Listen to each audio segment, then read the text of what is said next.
Podcast.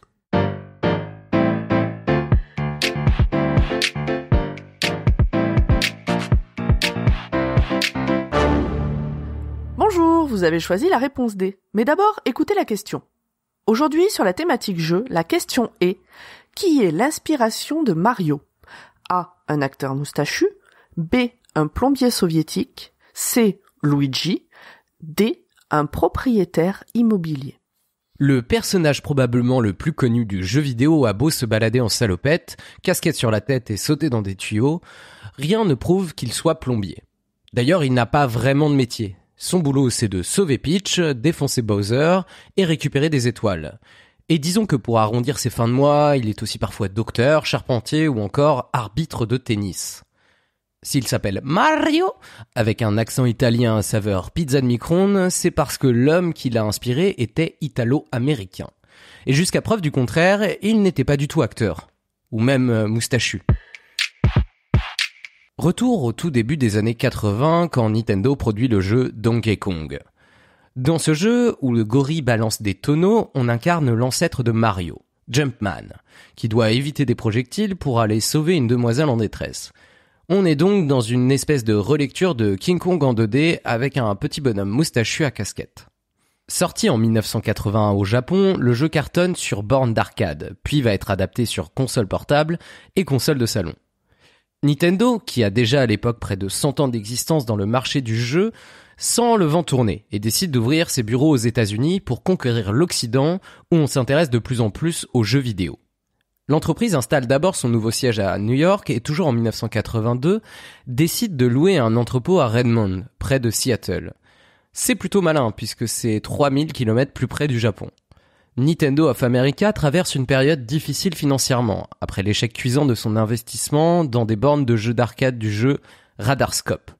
Et elle doit limiter ses dépenses. Malgré tout, Nintendo continue de se développer, mais a un petit problème pour étendre sa marque. Ses personnages n'ont pas vraiment de nom. Shigeru Miyamoto, le concepteur qui a créé les personnages principaux du jeu Donkey Kong, n'était pas très inspiré. Il a appelé son héros Jumpman, donc littéralement l'homme qui saute. Et la fille à sauver a été nommée Lady.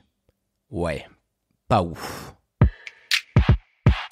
Nintendo est en plein travail pour l'adaptation de Donkey Kong pour le marché américain, quand un jour débarque dans l'entrepôt le propriétaire des lieux. Il vient réclamer un loyer en retard et aurait apparemment engueulé le président de Nintendo of America, Minoru Akawara, devant ses employés.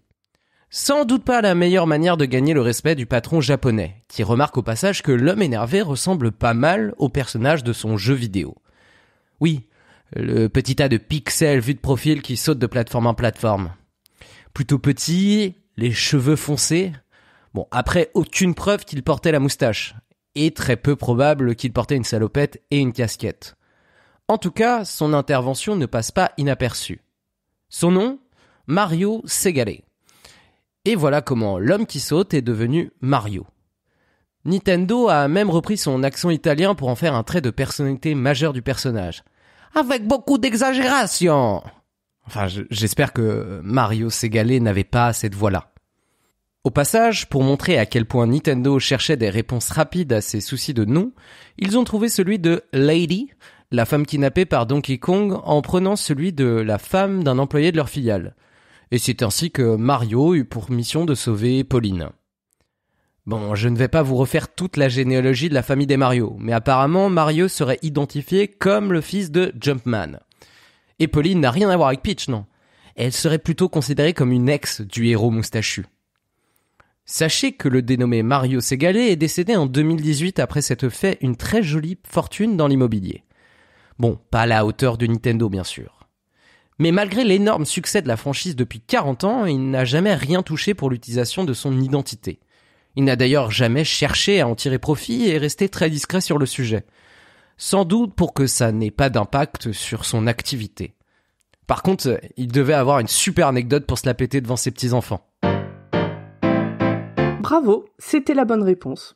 Pour aller plus loin sur ce sujet, retrouvez les sources en description. La réponse D est un podcast du label Podcut. Vous pouvez nous soutenir via Patreon ou échanger directement avec les membres du label sur Discord. Toutes les informations sont à retrouver dans les détails de l'épisode. À demain pour une nouvelle question sur la thématique gastronomie.